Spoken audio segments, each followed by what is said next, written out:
Disney may be violating the bedrock of US antitrust law. You're watching Future Now, videos about the future of tech and society.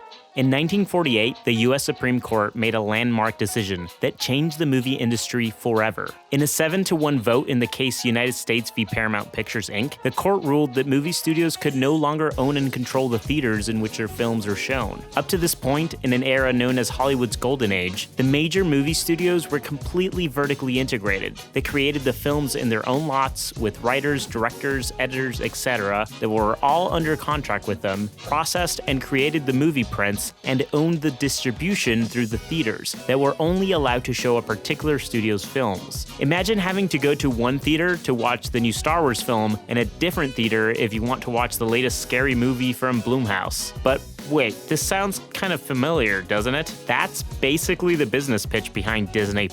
If you want to watch The Mandalorian to be a part of the Baby Yoda hype or watch Disney's extensive catalog of films that aren't available anywhere else, you have to pay $6.99 a month for Disney+.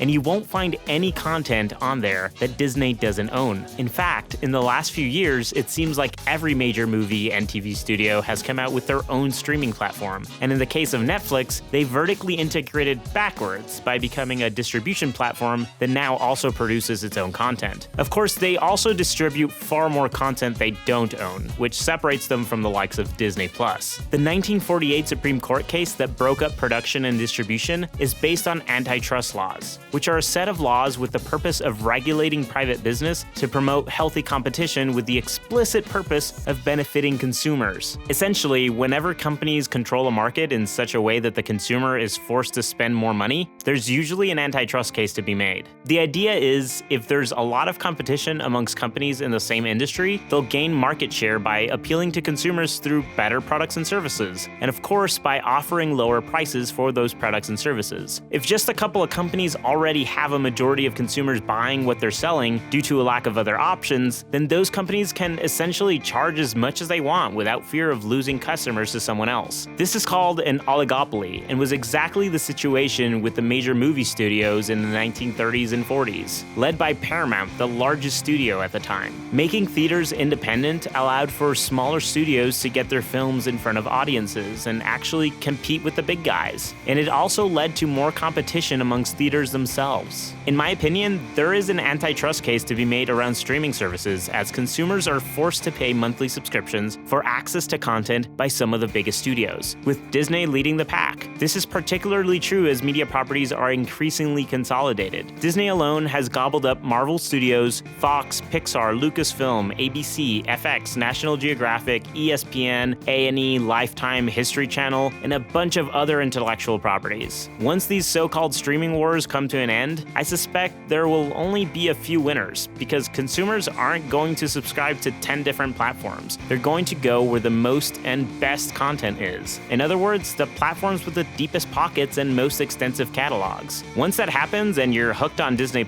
you can expect that $6.99 a month to start ticking up. Just like the monthly fee for Netflix has risen over the last several years, while it was essentially the only big player in streaming. To me, it's pretty clear that streaming platforms are the new theaters, and philosophically, there's very little difference between them besides the fact that you don't have to leave your couch to watch a film. Allowing big production studios to fully own the distribution of their content will eventually lead to less competition and a higher cost for consumers. While I personally spend way too much time watching Netflix and more recently Apple TV, I wonder if we're just reliving Hollywood's golden age, both the benefits and the consequences.